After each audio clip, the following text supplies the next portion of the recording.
Hi friends, நான் doctor Aarthi. Best laser dental clinic and faces சென்டரில் பல் மருத்துவராக இருக்கேன்.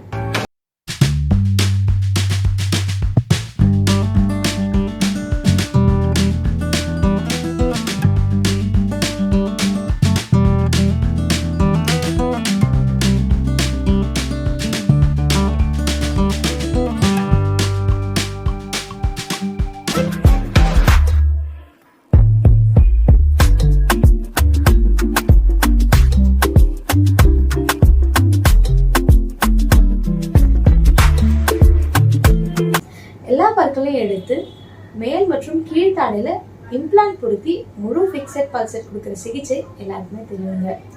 ஆனா நான் கிளினிக்கு வர நிறைய பேஷண்ட் கேட்குற கேள்வி என்னன்னா, டாக்டர் நான் நிறைய இடத்துல போய் விசாரிச்சேன், எனக்கு எக்ஸ்ரே எடுத்து பார்த்துட்டு எலும்பு ரொம்ப கம்மியா இருக்கு, எனக்கு இம்ப்ளான்ட் சிகிச்சையை செய்ய முடியாது, நீங்க கழட்டு மாற்ற பல்செட் தான் போடணும்னு சொல்றாங்க.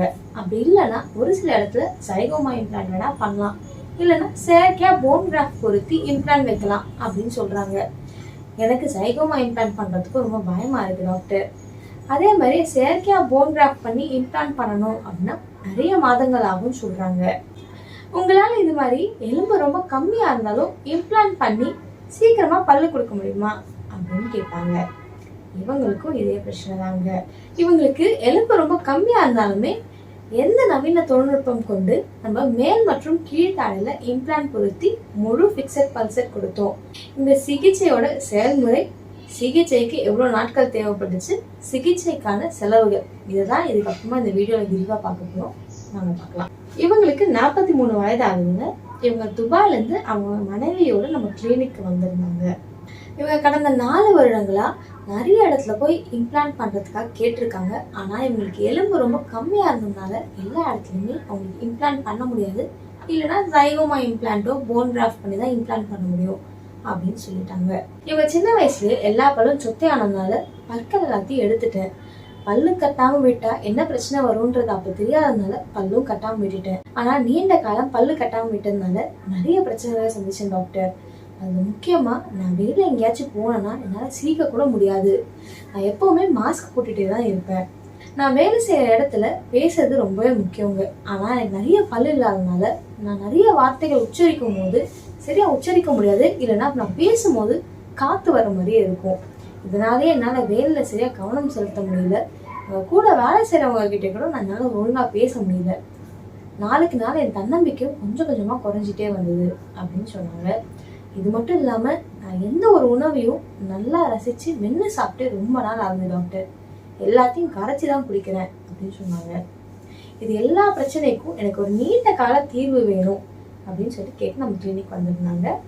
இவங்களுக்கு நம்ம இவங்களோட பற்களோட புகைப்படம் எடுத்ததுக்கு அப்புறமா ஒரு 3D CBCT எக்ஸ்ரே எடுத்து பார்த்தோம்.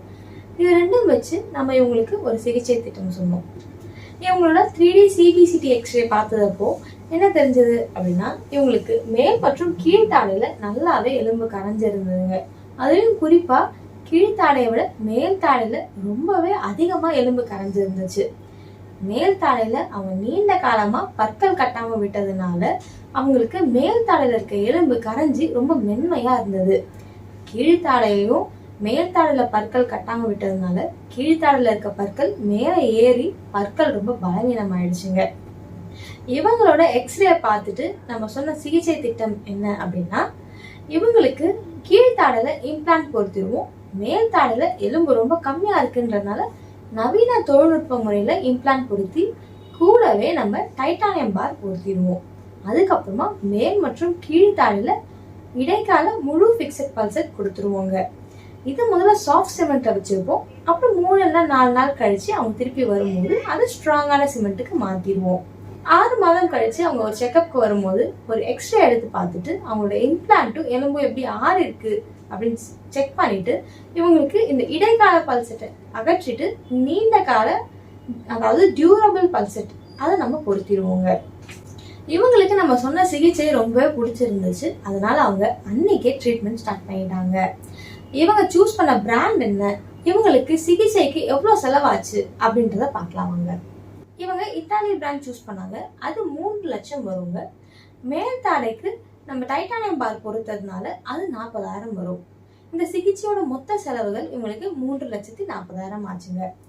இதுல என்னென்ன அடங்கும் அப்படின்னா, மேல் மற்றும் கீழ்த்தாடையில பற்கள் எல்லாத்தையும் அகற்றிட்டு இம்ப்ளான்ட் பொருத்துறது, அதுக்கப்புறம் மேல் தாடையில டைட்டானியம் பார் பொருத்திட்டு மேல் மற்றும் கீழ்த்தாடைக்கு பல்செட் இடைக்கால பல்செட் கொடுக்கறது. இதுக்கப்புறமா ஒரு 6 மாசம் கழிச்சு அவங்க செக்அப் வருவாங்க இல்லையா, அப்ப நம்ம ஒரு எக்ஸ்ரே எடுத்து பார்த்துட்டு இவங்களோட இம்ப்ளான்ட் எப்படி இருக்கு அப்படின்னு பார்த்துட்டு இவங்களுக்கு நம்ம நீண்ட கால அதாவது டியூரபிள் பல்செட் மாத்துறதுக்காக சொல்லுவோம். இதுக்கான செலவுகள் ஒரு பல்லுக்கு 8,000 ஆகுங்க, 24 பல்லுக்கு 1,92,000 ஆகும், 28 பல்லுக்கு 2,24,000 ஆகுங்க. இதுல எத்தனை பல்லு கொடுப்போம் அப்படின்றத நீங்க 6 மாசம் கழிச்சு வரும்போது ஒரு எக்ஸ்ரே எடுப்போம் இல்லைங்களா, அப்போ எலும்பும் இம்ப்ளான்ட்டும் எப்படி இருக்குன்றத பொறுத்து அந்த நேரத்துல நம்ம எவ்வளவு பல்லு கொடுக்க முடியும் அப்படின்றத சொல்லுவோம். இந்த சிகிச்சையோட முக்கியமான நோக்கம் என்ன அப்படின்னு பாத்தீங்கன்னா, இவங்க சொன்ன மாதிரி இவங்க பிரச்சனை எல்லாத்துக்கும் ஒரு நீண்ட கால தீர்வு கேட்டிருந்தாங்க. இப்ப நம்ம இம்ப்ளான்ட் பொருத்தி மேல் மற்றும் கீழ்த்தாடையில முழுசா பிக்சடா பல்செட் கொடுக்கறதுனால இவங்களால எல்லா வார்த்தையும் சுலபமா உச்சரிக்க முடியும். இதனால இவங்க எல்லாருக்கும் சகஜமா பேசி பழக முடியும். இவங்களுக்கு தன்னம்பிக்கையும் ஜாஸ்தியாகும். அதே மாதிரி இவங்களுக்கு 2 பக்கமும் பற்கள் கொடுக்கறதுனால 2 பக்கமும் இவங்களால நல்லா மென்று சாப்பிட முடியுங்க. சாப்பிட்றது மட்டும் முதல் 3 மாசத்துக்கு கொஞ்சம் சாஃப்டா சாப்பிடணும், அதுக்கப்புறமா நல்லா கடினமா சாப்பிட ஆரம்பிக்கலாம். இது கூடவே இவங்களுக்கு ஒரு அழகான புன்னகையும் கிடைக்கும். இப்போ இந்த சிகிச்சையோட செயல்முறை சுருக்கம் என்னன்றத பார்க்கலாம் வாங்க. முதல் நாள் வந்ததுமே இவங்களுக்கு எல்லா பற்களையும் எடுத்துட்டு இம்ப்ளான்ட் பொருத்திடுவோம். 2வது நாள் இந்த இம்ப்ளான்ட் பொருத்தப்பட்ட இம்ப்ளான்ட்டை ஒரு அளவு எடுத்துப்போம். 3வது நாள் மேல் தாடைக்கு டைட்டானியம் பார் பொருத்திடுவோம், அதுக்கப்புறம் முக அளவு எடுத்துருவோம். 4வது நாள் மேல் மற்றும் கீழ்த்தாடைக்கு உங்களுக்கு இடைக்கால முழு பிக்சட் பல்செட்டை சாஃப்டான சிமெண்ட்ல பொருத்திடுவோங்க. 3-4 நாட்கள் கழிச்சு அவங்க திருப்பி வரும்போது இதே பல்செட்டை க்ளீன் பண்ணிட்டு அவங்களுக்கு ஈரவண்ணம் சேர்த்துட்டு ஸ்ட்ராங்கான சிமெண்ட்ல ஃபிக்ஸ் பண்ணிடுவோம். 6 மாதம் கழிச்சு அவங்க வரும்போது இந்த இடைக்கால பல்செட்டை அகற்றிட்டு நீண்ட கால பல்செட் அதாவது டியூரபிள் பல்செட் கொடுத்துருவோங்க. இப்போ இந்த சிகிச்சையோட செயல்முறை விளக்கம், அதாவது ஒரு நாள்ல நம்ம என்னென்ன சிகிச்சை பண்ணுவோம் அப்படின்றத விரிவா பார்க்கலாம் வாங்க. முதல் நாள் நம்ம இம்ப்ளான்ட் ப்ரொசீஜர் ஸ்டார்ட் பண்றதுக்கு முன்னாடி உங்களுக்கு ஒரு சில மாத்திரை கொடுத்துருவோம். அதுக்கப்புறமா இந்த சிகிச்சை செய்யும் போது உங்களுக்கு சிரமமோ இல்லை வலியோ எதுவும் இருக்கக்கூடாதுன்றதுனால மருத்துவ மருந்து முதல்ல கொடுத்துருவோங்க. அதுக்கப்புறம் தான் இந்த சிகிச்சையை ஆரம்பிப்போம். கீழ்த்தாடையில முதல்ல ஸ்டார்ட் பண்றோம் அப்படின்னா கீழ்த்தாடை முழுவதும் நம்ம மருத்துவ மருந்து கொடுத்துருவோம். அதுக்கப்புறமா உங்களுக்கு இருக்கிற பற்கள் எல்லாத்தையும் அகற்றிட்டு இம்ப்ளான்ட் பொருத்திடுவோங்க. ஈர் சீக்கிரமா ஆறணும் அப்படின்றதுனால தையல் போட்டுட்டோம். கீழ்த்தாடையில பொருத்தப்பட்டிருக்க இம்ப்ளான்ட் எல்லாம் ஸ்ட்ராங்கா இருக்கணும் அப்படின்றதுக்காக ஒரு சின்ன டைட்டானியம் ஒயர் வச்சு கீழ்த்தாடையில இருக்க எல்லா இம்ப்ளான்ட்டும் கனெக்ட் பண்ணிடுவோம். மேல் தாடையிலும் நம்ம இம்ப்ளான்ட் பொருத்தத்துக்கு முன்னாடி முதல்ல மருத்துவ மருந்து முழுவதும் கொடுத்துருவோம். அதுக்கப்புறமா நமக்கு மேல் தாடையில இவங்களுக்கு எலும்பு ரொம்ப கம்மியா இருக்கிறதுனால நவீன தொழில்நுட்பம் கொண்டு இவங்களுக்கு மேல் தாடையில இம்ப்ளான்ட் பொருத்திட்டோம். இவங்களுக்கு மேல டைட்டானியம் பார் கொடுக்க போறதுனால மேல் தாடைக்கு கீழ்த்தாடையில நம்ம டைட்டானியம் ஒயர் வச்சு கனெக்ட் பண்ணுவோம் இல்லைங்களா, அது மாதிரி எதுவும் பண்ண வேண்டாம். மேல் தாடையில நம்ம தையல் மட்டும் போட்டுருவோம். இந்த சிகிச்சை முடிச்சதுக்கு அப்புறமா உங்களுக்கு ஒரு எக்ஸ்ரே எடுத்து பார்ப்போம். இந்த 3D CBCT எக்ஸ்ரேல நம்ம பொறுத்திருக்க இம்ப்ளான்ட் எலும்புல போய் எப்படி பொருந்திருக்கு அப்படின்னு ஒரு வாட்டி செக் பண்ணி பார்த்துருவோம். இம்ப்ளான்ட் சிகிச்சை முடிச்சதுக்கு அப்புறமா நீங்க என்ன பண்ணணும், என்னென்ன பண்ணக்கூடாது, என்னென்ன மாத்திரைலாம் எடுத்துக்கணும், எவ்வளவு நாளைக்கு எடுத்துக்கணும் அப்படின்ற எல்லா விஷயத்தையும் உங்களுக்கு சொல்லிடுவோம். அதுக்கப்புறமா அன்னைக்கு நீங்க போயிட்டு வீட்டுல நல்லா ரெஸ்ட் எடுக்கலாம். 2வது நாள்ல என்ன பண்ணுவோம் அப்படின்னா பதியம் அளவு, அதாவது நம்ம வாயில பொருத்தப்பட்டிருக்க இம்ப்ளான்ட்டை இன்ட்ரா ஓரல் ஸ்கேனர் அப்படின்னு ஒரு நவீன அளவெடுக்கிற முறையில நம்ம அதை எல்லாத்தையும் அளவெடுத்துருவோங்க. இது நம்மளோட மாஸ்டர் லேப் டெக்னீஷியன் கிட்ட கொடுத்தோம் அப்படின்னா நமக்கு ஒரு டைட்டானியம் பார் டிசைனிங்க செய்வாங்க. இப்ப நம்ம மேல் தாடையில மட்டும்தான் டைட்டானியம் பார் பொருத்த போறோம் அப்படின்றதுனால மேல் தாடையில அவங்க டைட்டானியம் பார் டிசைனிங் பண்ணியிருக்காங்க. இந்த டிசைன் பண்ணப்பட்ட டைட்டானியம் பார் கேட்கேம் முறையில டிசைன் பண்ணுவாங்க. இதை நம்ம அதுக்கப்புறமா பிரிண்டிங் இல்லைன்னா மில்லிங் முறையில ரெடி பண்ணிடுவாங்க. இந்த டைட்டானியம் பார் ரெடி ஆகிறதுக்கு தான் 1 இல்ல 2 நாள் ஆகும். இவங்களுக்கு ஒரே நாள் ரெடி ஆயிடுச்சு. இப்ப நீங்க பாக்குறது இந்த டைட்டானியம் பாரை மேல் தாடையில எப்படி பொருத்துறாங்க அப்படின்ற காணொலி தாங்க. இந்த பார் ரொம்பவே லைட் வெயிட்டா இருக்கும். அதனால நம்ம மேல் தாடையில பொருத்தும் போது நமக்கு ஏதோ பாரமாவோ இல்ல வெயிட்டாவோ எதுவும் ஃபீல் ஆகாதுங்க. இப்போ இது மாதிரி இந்த இம்ப்ளான்ட்டுக்கு மேல இந்த பாரை வச்சு பார்ப்பாங்க. கரெக்டா பொருந்துது அப்படின்னா டைட்டானியம் ஸ்க்ரூ இருக்கும். அந்த சின்ன ஸ்க்ரூவை வச்சு இந்த பாரை அந்த இம்ப்ளான்ட்டோட பொருத்திடுவாங்க. இப்படி இந்த டைட்டானியம் பாரை மேல்தாடையில பொருத்தினதுக்கு அப்புறமா இம்ப்ளான்ட்டும் பாரும் சரியா பொருந்திருக்கா, ஸ்க்ரூ டைட்டா போய் இந்த பாரை பிடிச்சிருக்கா அப்படின்னு பாக்குறதுக்கு ஒரு சின்ன எக்ஸ்ரே எடுத்து பார்ப்போங்க.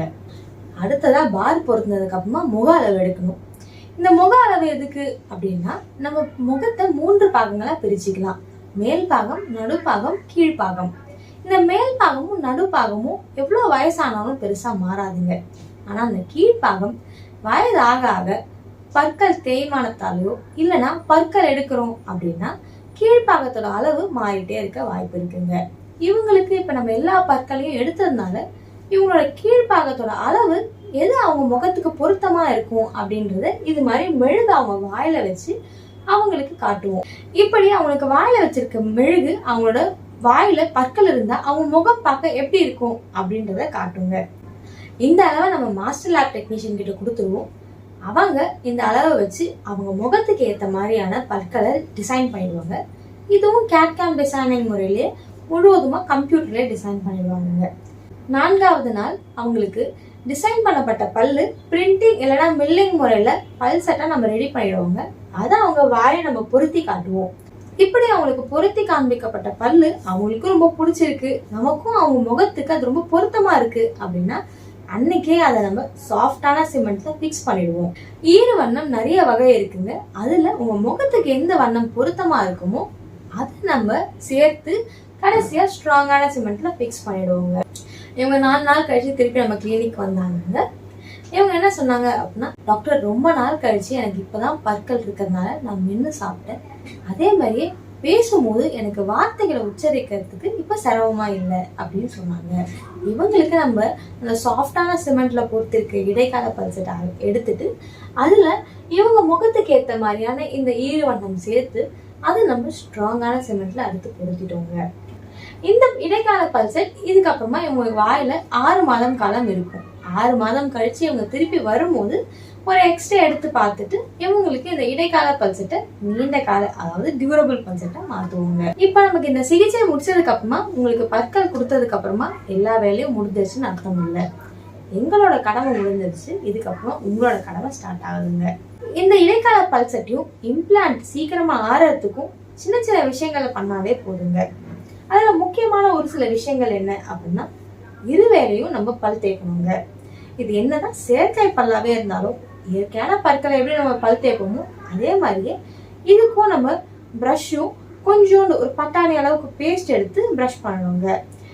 காலையிலையும் இரவுலையும் ப்ரஷ் பண்றது ரொம்பவே அவசியம். அதுக்கப்புறமா சாப்பிட்டதுக்கு அப்புறமா ஒரு வேளையும் தண்ணி வச்சு வாய் கொப்பளிக்கிறது ரொம்பவே முக்கியம். நம்ம வாய் கொப்பளிக்காம விட்டோம்னா அந்த சாப்பாடு அதே இடத்துல தங்கி துர்நாற்றம் கொடுக்க வாய்ப்பு இருக்கு. 3வது, முதல் 2 மாதங்களுக்கு கண்டிப்பா நம்ம மித உணவு அதாவது சாஃப்டான சாப்பாடு தாங்க கண்டிப்பா சாப்பிடணும். இது எதுக்கு அப்படின்னா இம்ப்ளான்ட் அப்பதான் ஆறும். 3 இல்லைன்னா 4 மாதம் கழிச்சு நம்ம கொஞ்சம் கொஞ்சமா கடினமான உணவு சாப்பிட ஸ்டார்ட் பண்ணலாம். 4வது, உங்களுக்கு ஒரு விட்டமின் டி டெஸ்ட் எடுக்க சொல்லுவோம். அந்த விட்டமின் டி டெஸ்ட் எடுத்ததுக்கு அப்புறமா உங்களுக்கு விட்டமின் டி குறைபாடு இல்லைன்னா கால்சியம் குறைபாடு ஏதாவது இருக்கு அப்படின்னா அதுக்கேற்ற ஊட்டச்சத்தும் அதுக்கேற்ற சத்து மாத்திரையும் உங்களுக்கு கொடுத்துருவோம்.